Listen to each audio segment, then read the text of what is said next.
Hi everyone, great to see you.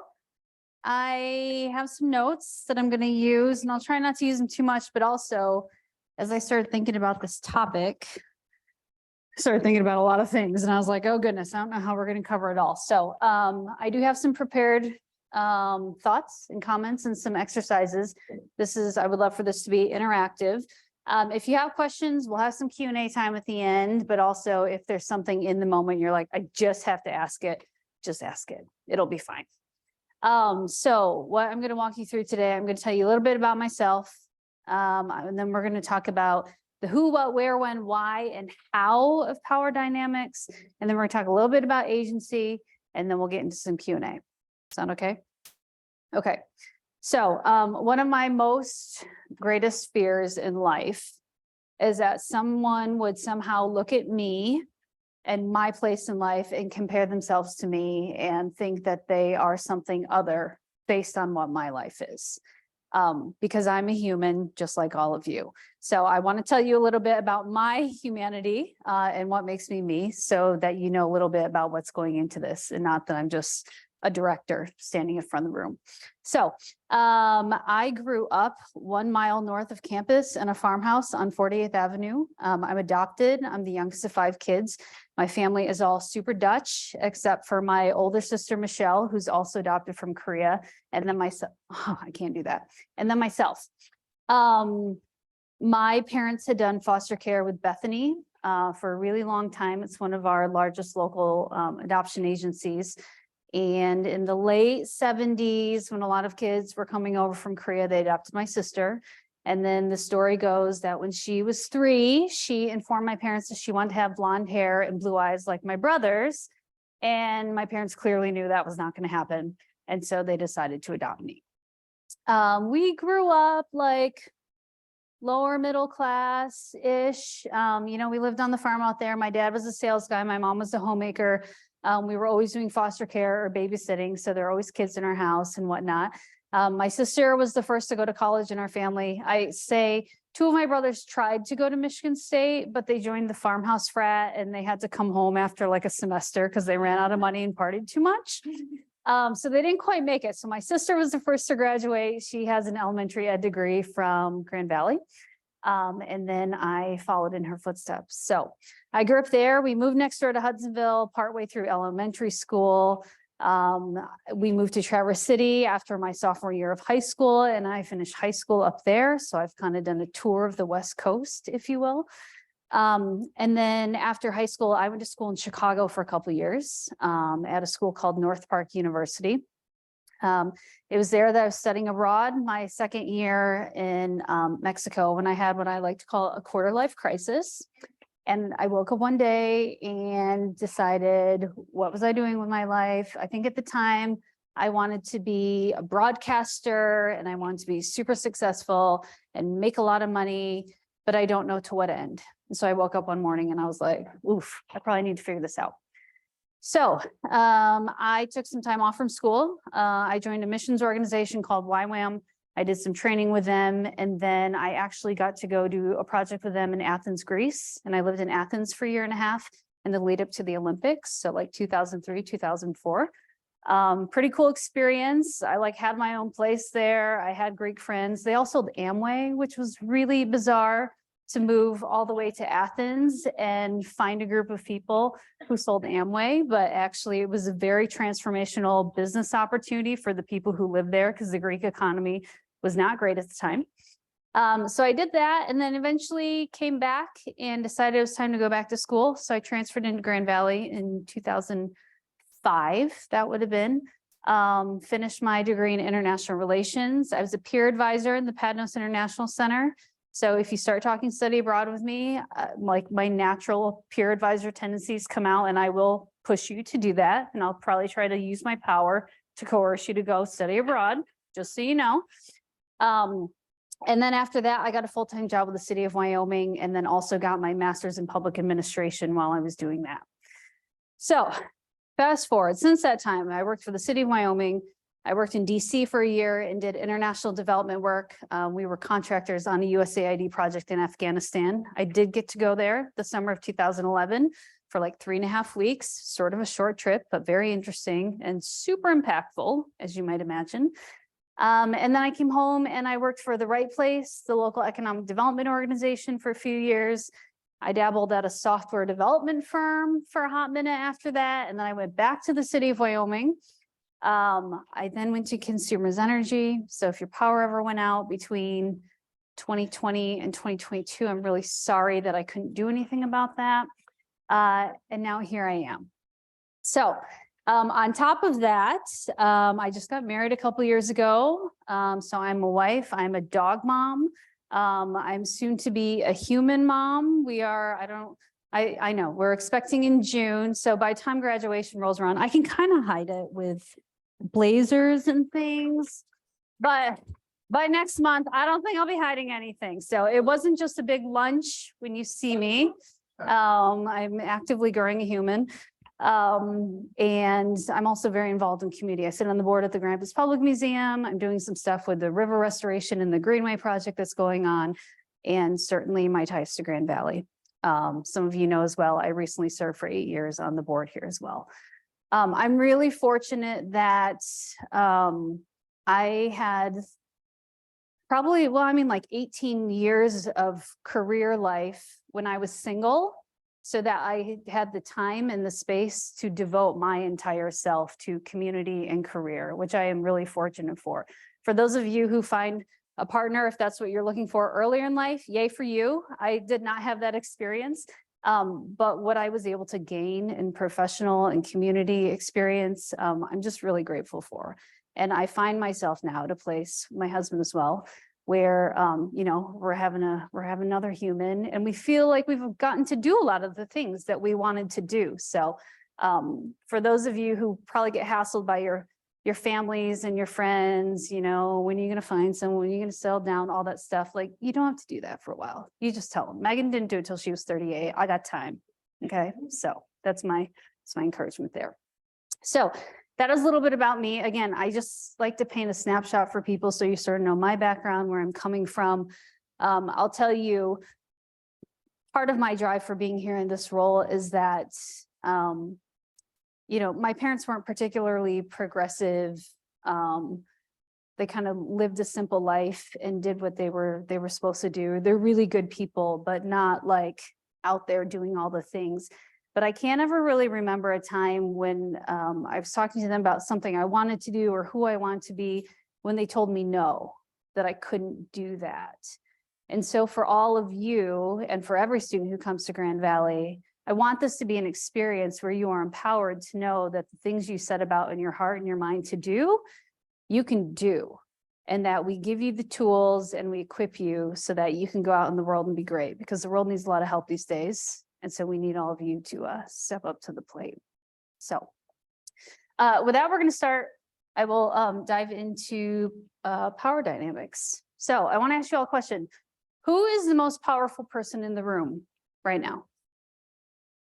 Look around, look at each other, based on what you know about each other. Who's the most powerful person in the room? Emily thinks it's Brent. I could get on board with that. Anyone want to hazard a guess? Who's the most powerful person in the room right now? Me? Anyone else? And why is that? Why do you believe that's true?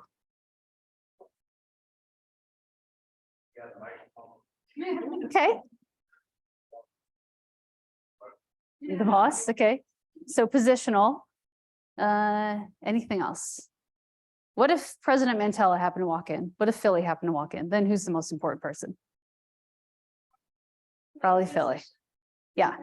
What if the VP, Kamala Harris, walked in after her? Okay. All right. What if Xi Jinping came in after her? Then who's the most powerful person in the room?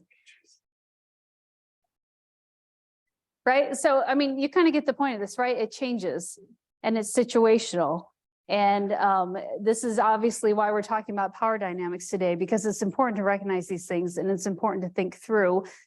First of all, you know, who is in the room, but also how do we show up in the room and respond to the people who are there? So I said we were going to talk about the who, what, when, where, why. So who needs to be mindful of power dynamics? Who needs to be? Right. All of us do. All of us do.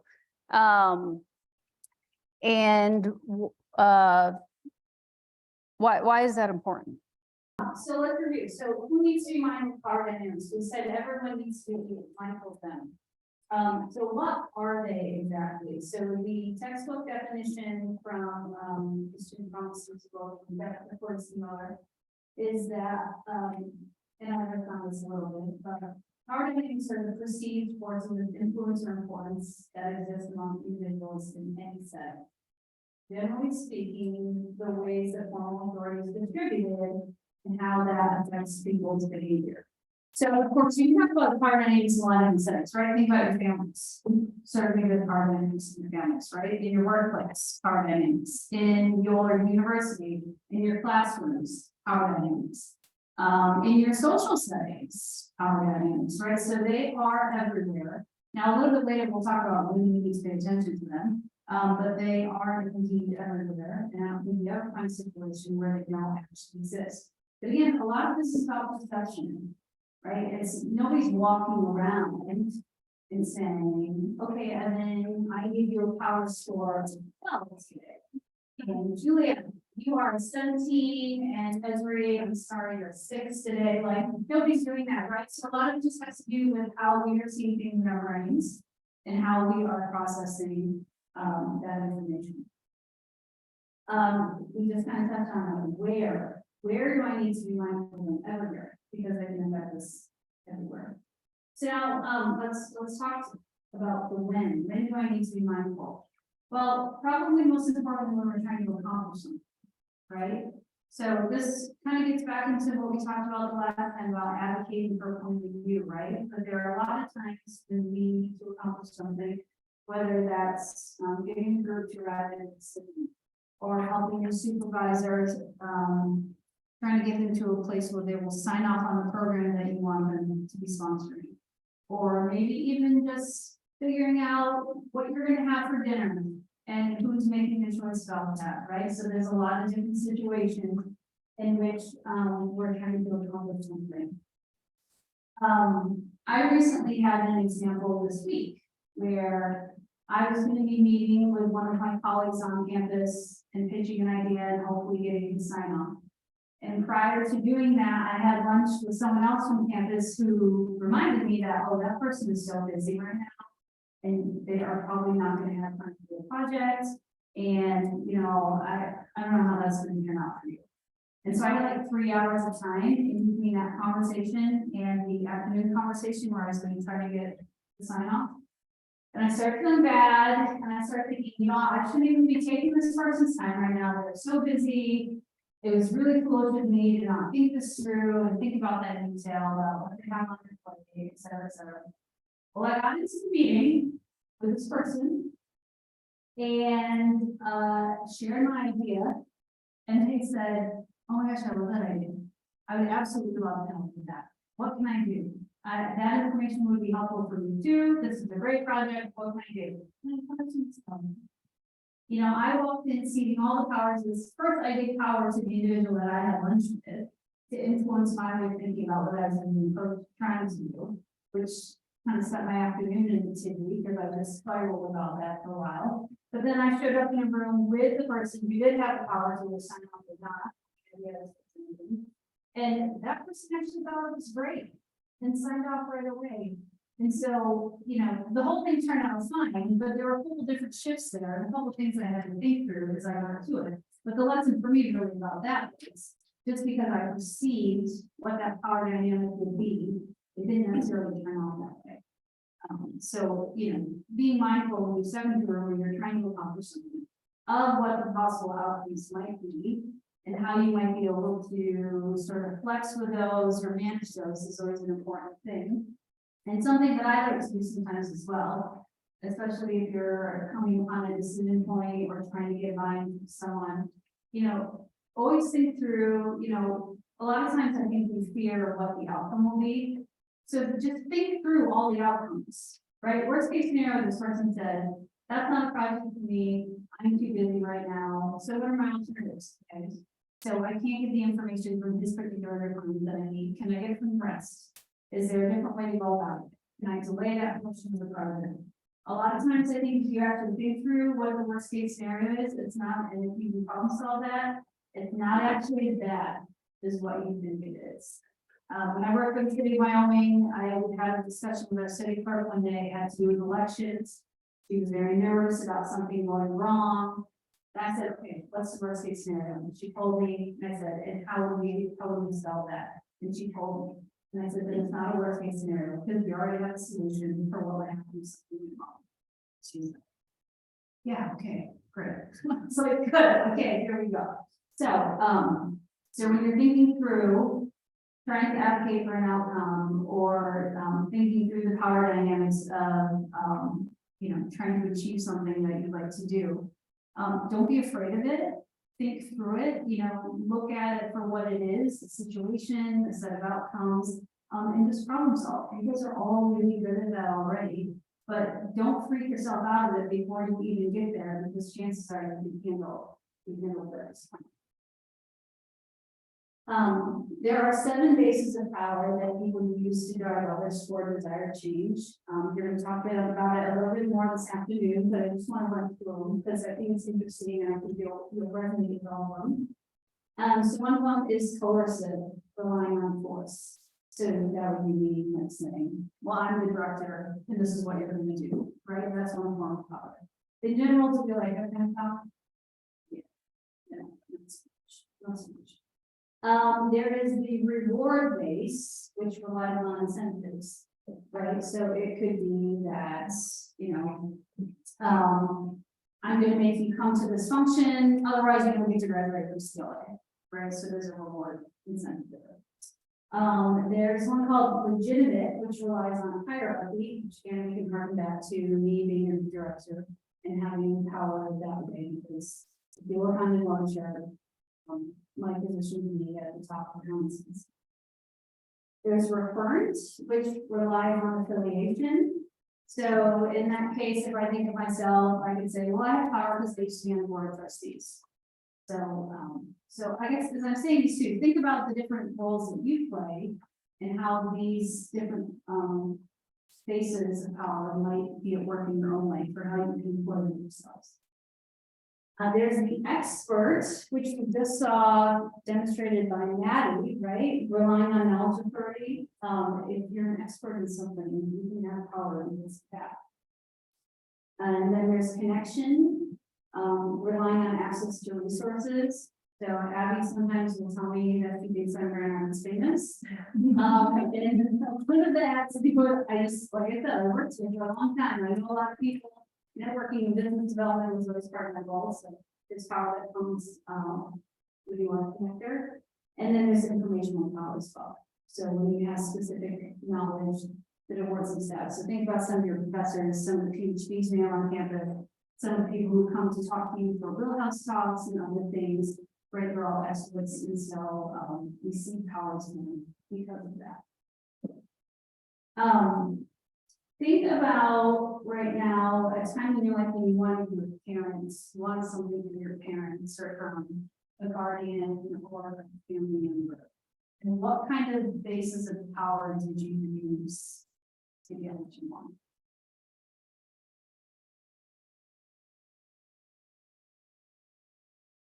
My goddaughter is 13. She's really into making the little slide decks right now. So if she wants something from her parents, she will make a slide deck and send it to them and present. And I've had friends who made their kids do this when they wanted cell phones and things like that. And they're literally putting together presentations, right? And then using the base of power maybe around coercion a little bit, right? But also around information and other things to get what they want. So, Musa, you your hand up. Do you have an example? It's not really basic power, it's kind of like lack of power. It's like we're all college student, that kind of idea. It could be something that's played on, or the fact that you're looking, you can just play the college student card. Yeah, who else has cards? That's a good concept. We'll come back to that. Go ahead. I was just thinking, like, sometimes I use the reward option, like, if you let me do this, I'll clean the dishes, you know, something. Yeah, that's a good one. Who else? Yes. I put this is the card of this for that and I ask for this like this is Right. So we all have our, I like how you refer to it as a card, because I'll tell you, the Afghanistan card is one that I used to pull out, right? So I'm, I'm not a tall person, I'm not great in stature. I've worked in the business world for a long time, and a lot of people come in a room, and they go like, who's this kid, right? Because, and I know, that's kind of how my appearance is, right? And so sometimes I was strategically drop into conversation that, well, when I was in Afghanistan, we had blah, blah, blah, and it changed people's perception, right? It changes what people think. It sort of wakes them up a little bit, and it shifted the balance of power in those particular rooms from time to time. And so, I will always say, be aware of your cards, use them strategically, right? But always use them for good, right? We always use our powers for good. I do. In an ethical and effective manner, right? Other times that we need to be mindful of power dynamics, certainly when you're part of a group or a team. You guys are experts at being part of groups, and that's a lot of time we spend here. We all have to do group projects, we get how that works, but when you're part of a team, obviously you have to think about who else is on the team, what the power dynamics look like, who's gonna do what, how do we accomplish the task. So that's always an important thing.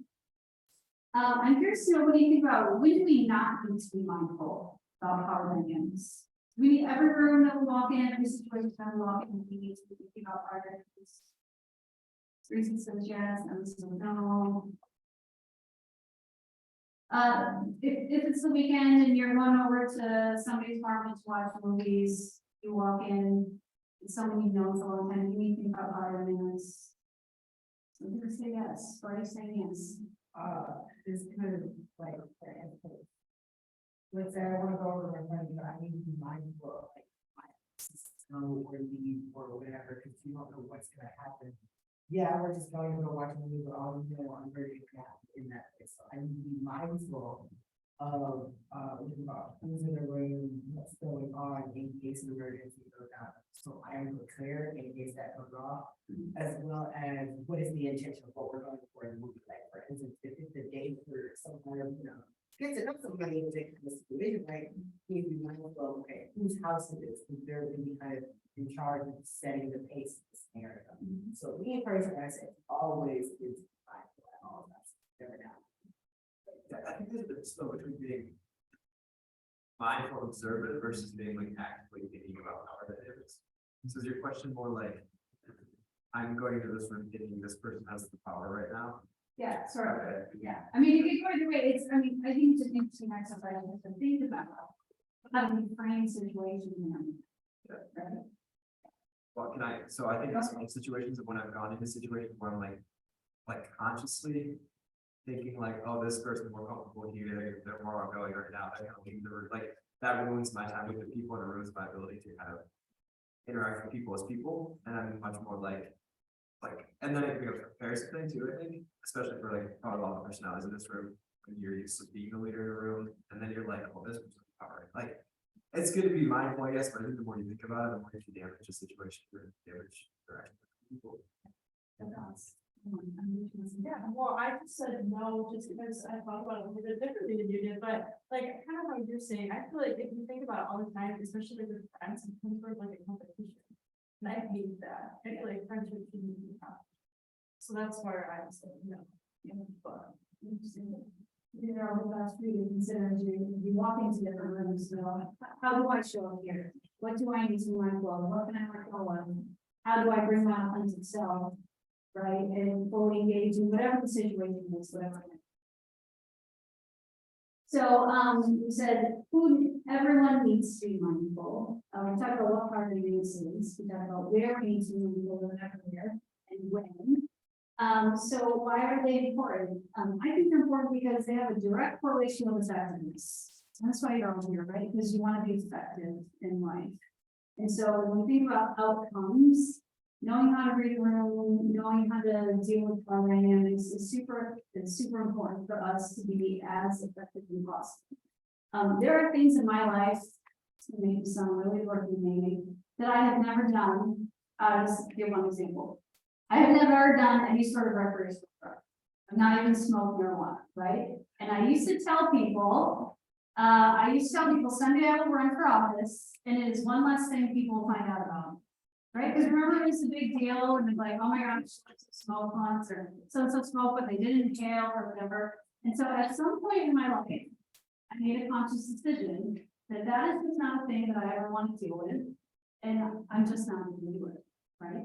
So there are things that we can choose in our life, right, to make ourselves effective.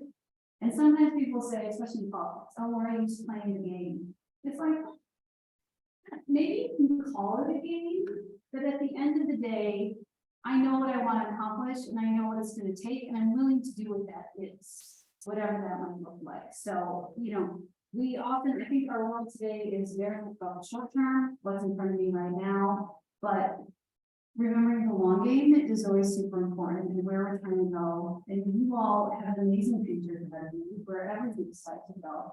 But we can't only be thinking about, I was talking to Katie Becker today, we can't always be thinking about the 6 inches in front of our face. Sometimes we need to plan for the long haul and what that would take, and what that entails. So, so this is probably what you really want to talk about, and I need to stop talking so we can talk together.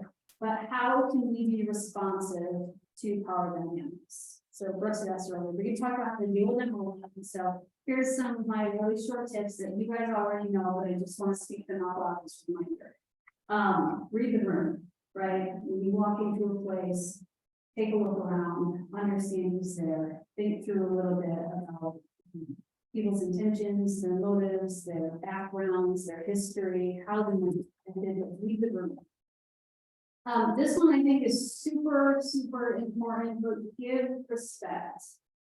So I think it's really interesting, and you guys probably run into this when you talk to some of our homeless center.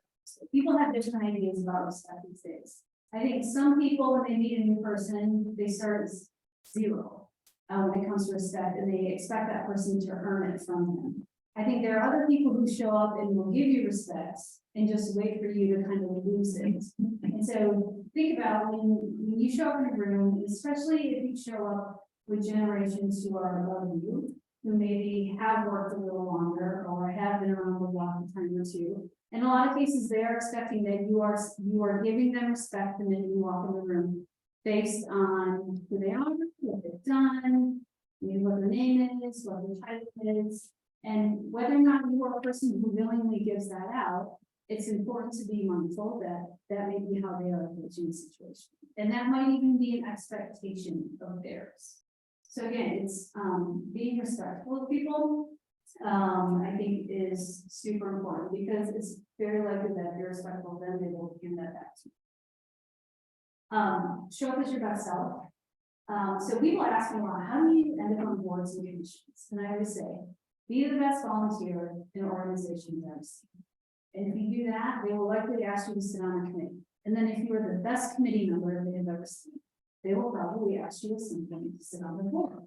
Right? It's not really that hard. I don't think those kinds of things is really about strategy and, getting in good with the director or whatever. A lot of times showing up as your best self and showing off what you can do and what you're capable of, and that can lead you where you need to go.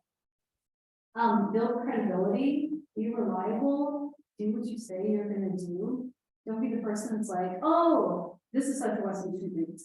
We really need to make plans to hang out, right? And then when do you hear from that person? Or when do you reach out and actually set something up with that person?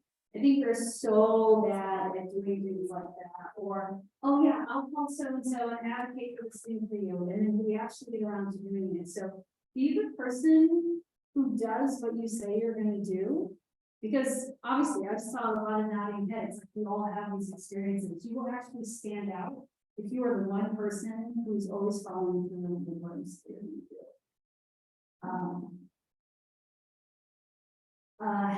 Henry, I was talking to Henry earlier, he hinted about a potential situation.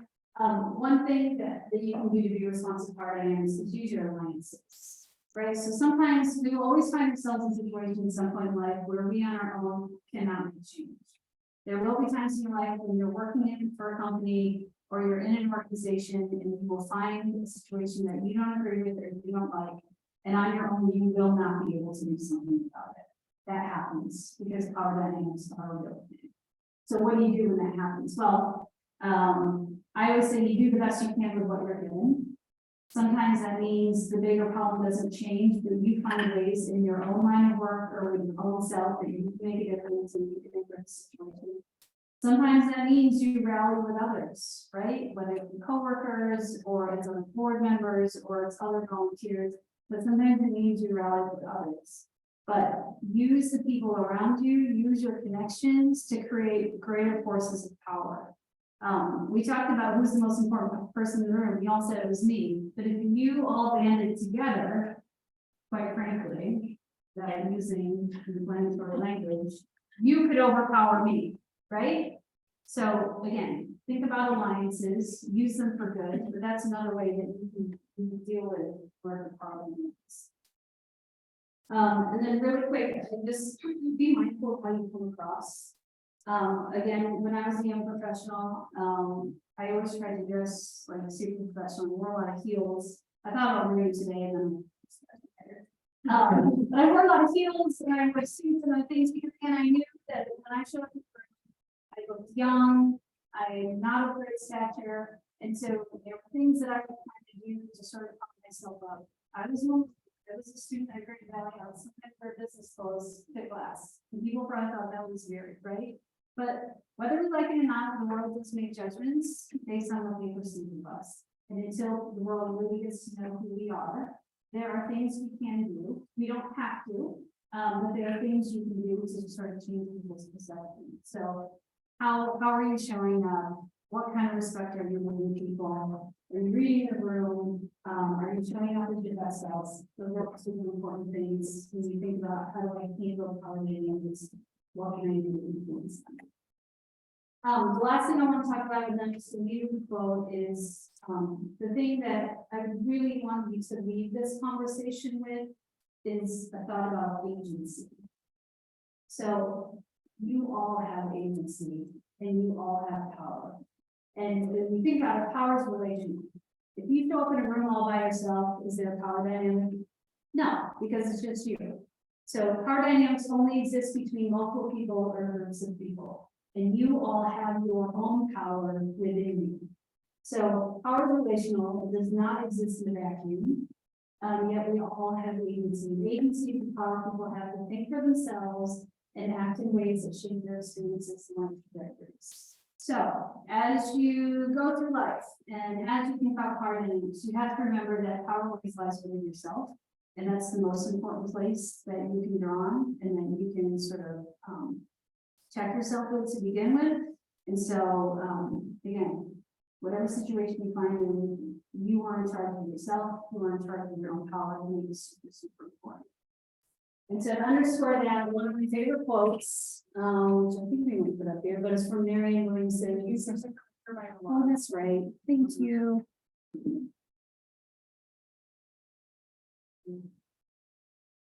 Okay,